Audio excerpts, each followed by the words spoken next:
आज का जो राजस्थान जुडिशरी से रिलेटेड एक्ट हम कवर करने जा रहे हैं, माइनर एक्ट, वो है पॉक्सो एक्ट। पॉक्सो मतलब protection of children from sexual offences act 2012। तो ये एक्ट है जो आज हम कवर करेंगे। इसमें कौन कौन से इंपॉर्टेंट सेक्शन, कौन कौन से इंपॉर्टेंट सेक्शन में से इंपॉर्टेंट सेंटेंस जहां से क्वेश्चन फ्रेम होते हैं या क्वेश्चन बनते हैं या आपके ऑप्शंस बनते हैं, तो बस आज हम इस चीज को कवर करते हैं। चलो सीधा आ जाते हैं एक्ट के ऊपर और इसको कवर करते हैं। तो अपना आज ये एक्ट है the protection of children from sexual offences act 2012। तो इस एक्ट को समझने से पहले आपको एक दो चीजें थोड़ी सी आइडिया होना चाहिए कि इसका बैकग्राउंड क्या है।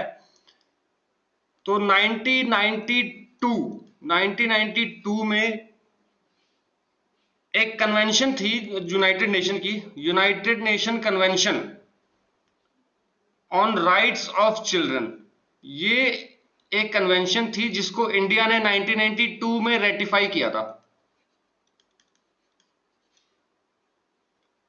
इंडिया ने इस चीज को रेटिफाई किया था। इसके अंदर तीन चीजें कही गई थी कि हम तीन चीजें करेंगे, या इस कन्वेंशन का जो United nation convention on rights of children थी, इसके अंदर तीन चीजें थी कि तीन चीजें प्रिवेंट करनी है। पहली चीज क्या प्रिवेंट करनी है कि ऐसा कोई भी इंड्यूसमेंट या कोर्जन ना हो, भाई किसी बच्चे को इंड्यूस करके उससे कुछ अनलॉफुल सेक्सुअल एक्टिविटीज करवाई जाए उसको। दूसरा, उसको किसी इंड्यूस करके या कैसे ना कैसे उसको प्रोस्टिट्यूशन के अंदर लाया जाए।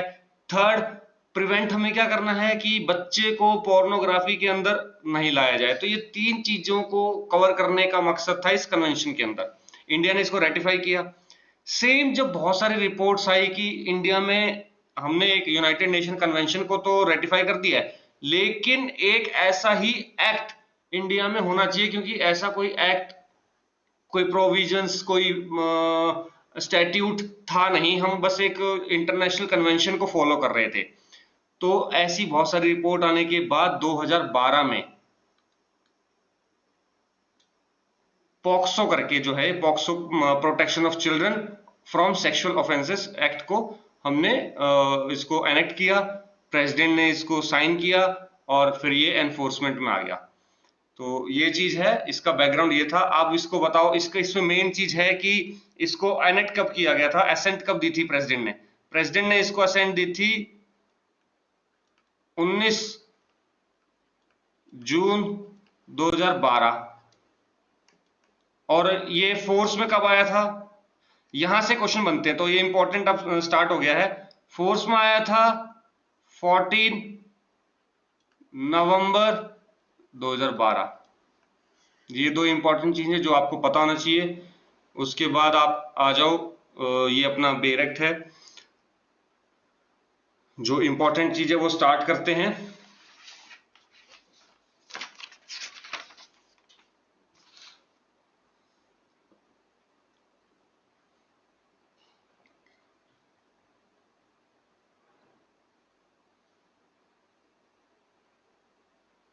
देखो आप यहां देख सकते हो, गवर्नमेंट ऑफ इंडिया ने असेंट दिया था 11 दिसंबर 92 को, convention on the rights of the children adopted by the general assembly United nation. एक ये चीज है जो आपको थोड़ा सा इंपॉर्टेंट रखनी है, इसके अंदर से कई बार पूछ लेते हैं। ये तीनों वो पॉइंट हैं जो आपको पता होने चाहिए। इंड्यूसमेंट और coercion of a child to engage in any unlawful sexual activity, exploitation of use of children in prostitution, exploitative use of children in pornography performance and material। तो ये सब चीजें हैं। अब आप आ जाओ यहीं से सेक्शन 2, सबसेक्शन 1 क्लॉज ए। यहां आपको बस नॉर्मल पता होना चाहिए। इसमें जैसे एग्रेवेटेड पेनिट्रेटिव सेक्सुअल असॉल्ट कहाँ लिखा है, एग्रेवेटिव सेक्सुअल असॉल्ट कहाँ लिखा है, चिल्ड्रन कहाँ है, और चिल्ड्रन कितना एज दे रखी है, चिल्ड्रन की एज दे रखी है चिल्ड्रन की एज दे रखी है एज ऑफ 18 साल से कम वाले। ठीक है।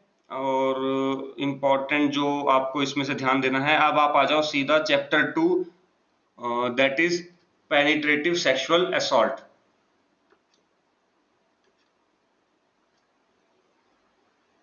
और सेक्शन 5। तो ये दोनों सेक्शन आप एक बार ध्यान देना। पहला जो सेक्शन है वो है पेनिट्रेटिव सेक्सुअल असॉल्ट, और 5 क्या है, एग्रवेटेड पेनिट्रेटिव सेक्सुअल असॉल्ट। दोनों सेम है, बिल्कुल सेम है। पहले वाले में सेक्शन 3 में आपको डेफिनेशन मिल जाएगी। 5 में डिफरेंस क्या है, डिफरेंट बस इतना है कि 5 जो जब सेक्शन 5 लगेगा ना, तो आपको ये ध्यान रखना है, किसी ऐसे इंसान ने ये पेनिट्रेटिव सेक्शन 3 वाला एक्ट किया है।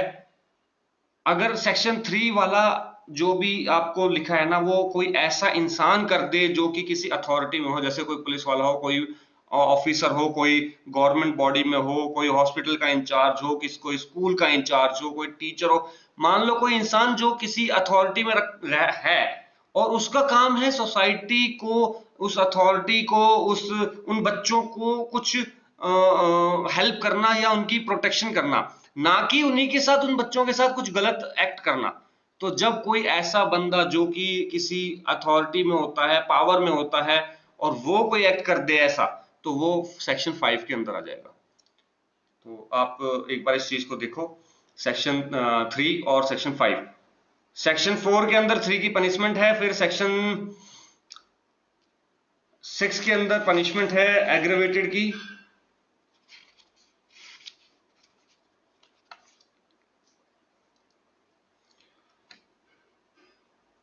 सेक्शन 3, सेक्शन 5 और सेक्शन 6 भी एक बार आप इसको नोट डाउन कर लो कि ये भी पूछा जाता है। इसमें पूछा जाता है कि पनिशमेंट के ईयर्स, तो not shall not be less than 10 year but which में extend to imprisonment for life. ठीक है, 10 साल से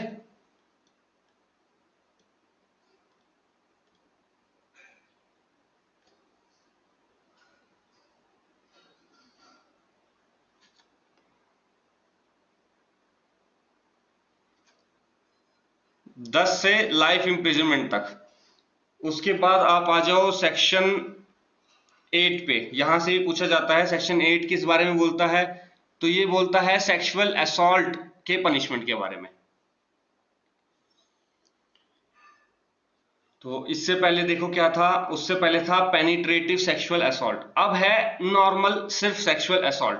तो सेक्शन 7 में क्या होता है, उसमें 3 और 5 में पेनिट्रेशन था, इसके अंदर क्या है सेक्सुअल 7 में, सॉरी सेक्सुअल 7 सेक्शन 7 में वो है सेक्सुअल असॉल्ट। इसमें क्या होता है कि डेफिनेशन आप पढ़ो, इसमें है intent to touch the vagina, penis, anus और ब्रेस्ट ऑफ द चाइल्ड। इसमें आप जो भी एक्यूज्ड होता है वो उस बॉडी पार्ट को, पर्टिकुलर बॉडी पार्ट को टच करने की कोशिश करता है या टच करता है। तो ये है इसकी पनिशमेंट 8 में लिखी है। उसके बाद इंपॉर्टेंट है जहां से क्वेश्चन बनता है, सेक्शन 9 का आप आ जाओ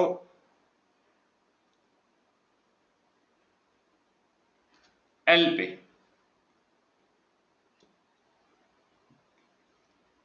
एग्रीवेटेड सेक्सुअल असॉल्ट। अब सेक्सुअल असॉल्ट था तो उसका एग्रीवेटेड का मतलब वही अथॉरिटी वाला कोई बंदा होगा।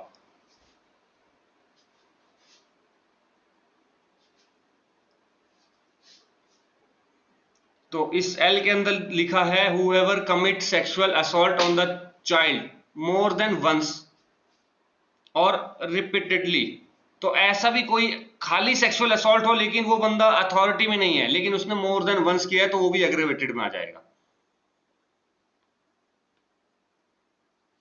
उसके बाद जहां से आता है सबसे ज्यादा, आप आ जाओ सेक्शन 10। सेक्शन 10 के अंदर पनिशमेंट पूछी जाती है कई बार, एग्रीवेटेड की पनिशमेंट जो कि not less than 5 year, may extend to 7 year.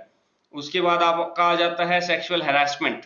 Harassment में सेक्शन 11 आपको पढ़ना है, और भाई सेक्सुअल हैरेसमेंट कहाँ लिखा है आप एक बार इसको रीड कर लेना, पूछा ज्यादातर सेक्शन से ही जाता है।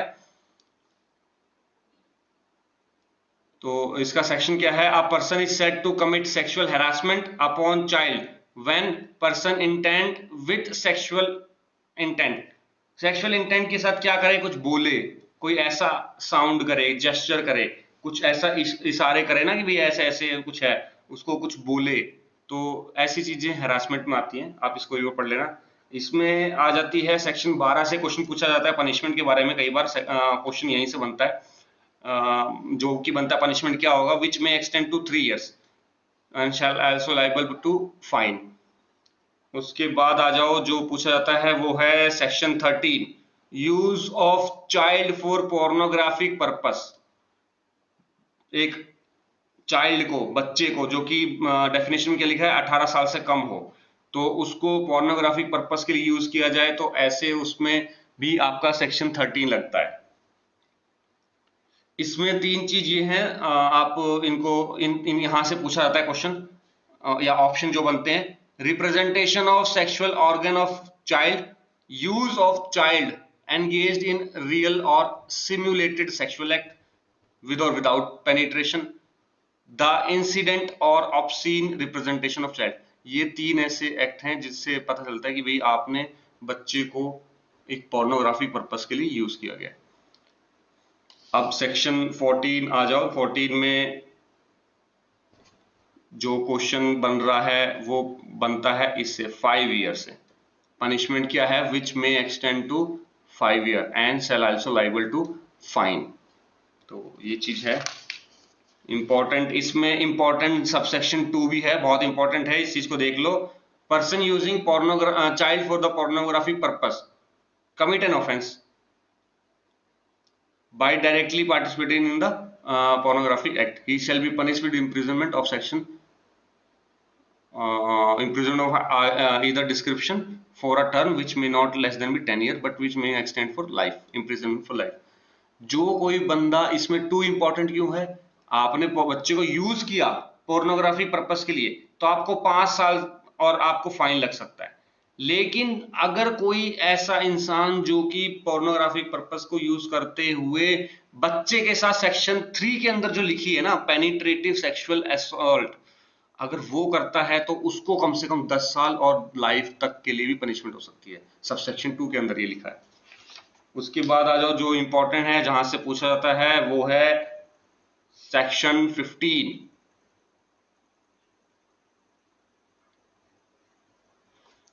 सेक्शन 15 आप पढ़ लेना, जो कि है punishment for storage of pornographic material involving child.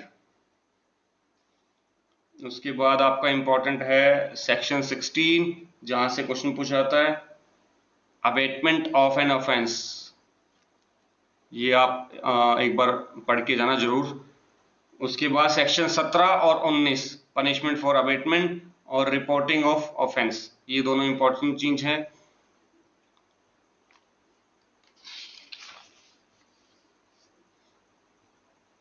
अब इंपॉर्टेंट है सेक्शन 22, 22, ठीक है। 22 में इंपॉर्टेंट है, इसमें जो पनिशमेंट लिखी है, imprisonment for a term which में एक्सटेंड टू 6 month या फाइन या बोथ।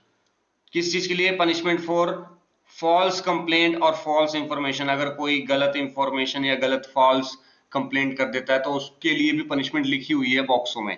वो क्या है कि आपको 6 महीने तक की पनिशमेंट हो सकती है या खाली फाइन लग सकता है या दोनों चीज लग सकती है, ठीक है। अब आ जाता है प्रोसीजर फॉर मीडिया। मीडिया के लिए क्या प्रोसीजर है कि भाई मीडिया उस बच्चे का नाम लीक कर सकती नहीं कर सकती, अपने न्यूज चैनल पर बता सकती नहीं सकते, तो उसके रिगार्डिंग जो भी चीज है वो लिखा है सेक्शन 23 के अंदर, ठीक है। इसके अंदर अगर कोई भी ऐसा एक्ट करते हो जो कि आपको अलाउड नहीं था, प्रोहिबिटेड था, तो इसकी जो पनिशमेंट लिखी हुई है वो क्या लिखी हुई है, any person who कॉन्ट्रवीन the provision of section 1 और 2 shall also liable to punishment, कितना, नॉट लेस देन 6 month, लेकिन 1 साल तक हो सकती है, या फाइन या बोथ, 6 से 1 साल तक की सजा हो सकती है। मीडिया ने अगर कुछ जो कि ऐसा नहीं करना चाहिए था, जो प्रोहिबिट कर रखा है कि लीक नहीं कर सकते आप नाम, तो ये सब चीजें। अब आ जाओ प्रोसीजर, चैप्टर 6 के अंदर procedure for recording statement of child. 24 recording of statement of child, ये इंपॉर्टेंट सेक्शन है जहां से क्वेश्चन बनता है। तो इसमें ज्यादातर क्वेश्चन बनता है, एक तो ये कि रेसिडेंस पे जाके बच्चे के आप स्टेटमेंट रिकॉर्ड करोगे। दूसरी चीज कौन रिकॉर्ड करेगा, वुमेन पुलिस ऑफिसर रिकॉर्ड करेगी, जो कि सब इंस्पेक्टर रैंक से बिलो नहीं होनी चाहिए। उसके बाद आ जाओ सब सेक्शन 4 और 5 भी इंपॉर्टेंट है। इसके अंदर क्या है, no child shall be detained in police station, in the night for any reason, की कोई भी रीजन हो, बच्चा जो है पुलिस स्टेशन में डिटेन नहीं होगा। पुलिस फिफ्थ क्या कहता है, the police officer shall ensure the identity of the child is protected from public media. Same बात है जो कि आपकी लिखी गई थी 23 के अंदर, कि आप पुलिस ऑफिसर की भी ड्यूटी है कि बच्चे का नाम को प्रोटेक्ट करना, कि वो लीक ना हो जाए।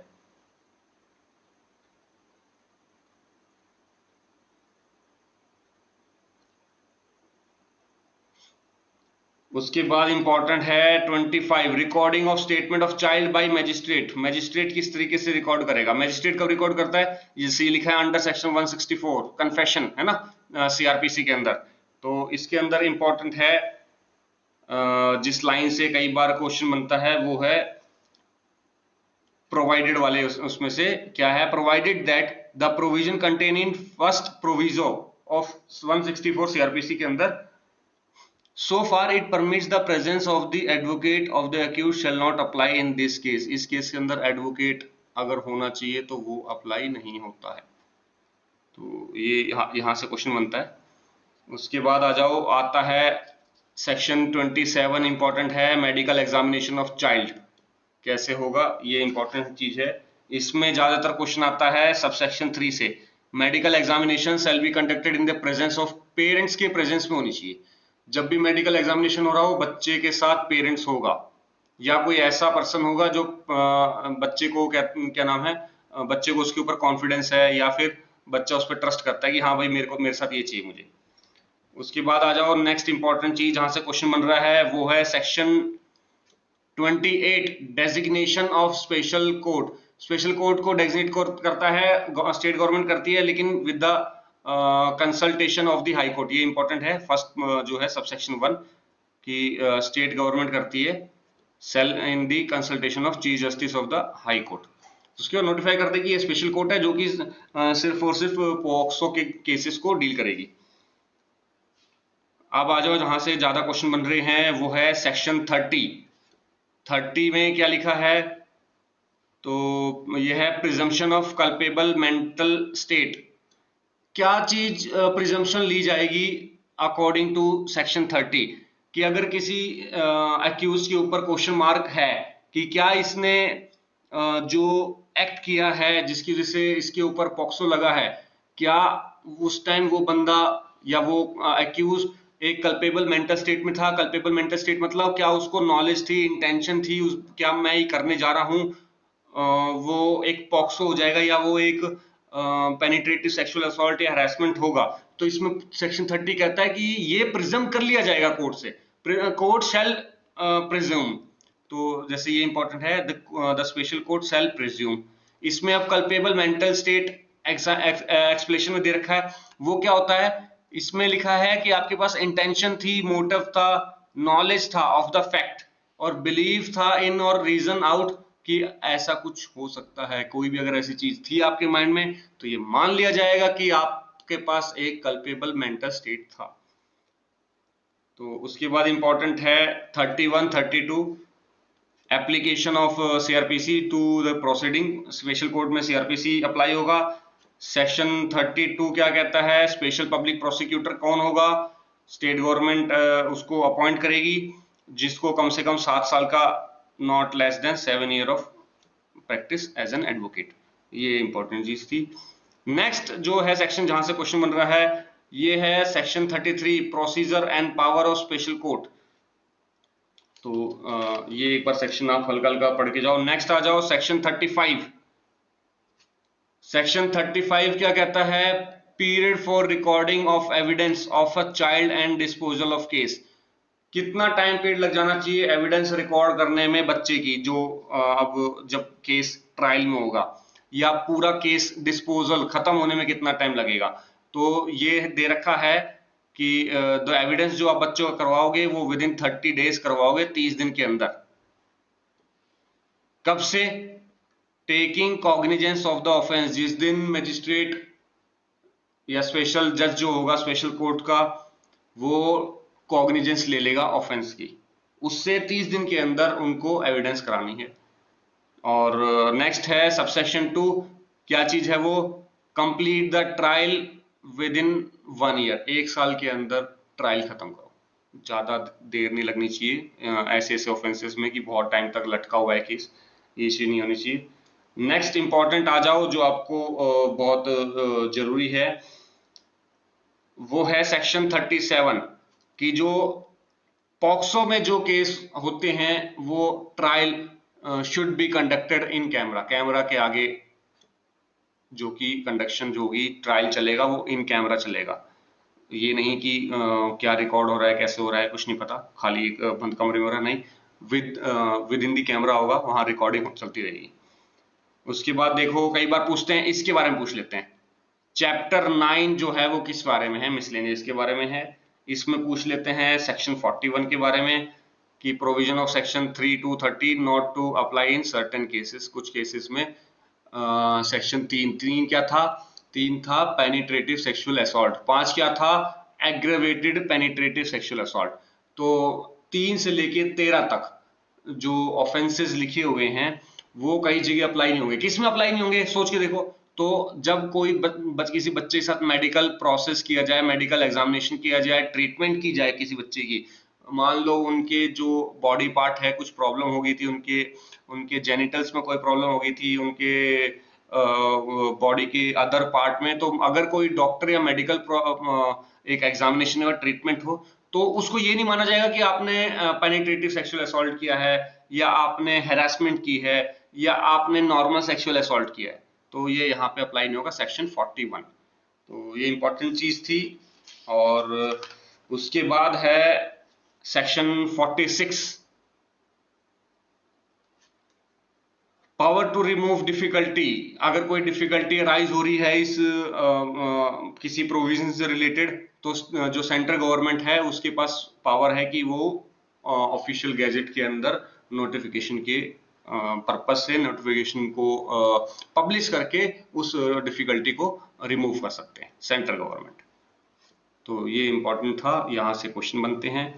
जब आप रिवाइज करोगे तो इसमें क्या है कि पर्टिकुलर इन्हीं चीज को फटाफट रिवाइज कर देना, तो यहाँ से क्वेश्चन बनते हैं, ये सेक्शन आएंगे और बहुत जल्दी आप इस चीज को रिवाइज कर सकते हो। तो मिलते हैं नेक्स्ट किसी सेम जो अपने सिलेबस में माइनर एक्ट है उसको लेकर, राजस्थान जुडिशरी से रिलेटेड। तो ओके, मिलते हैं नेक्स्ट वीडियो में। Thank you.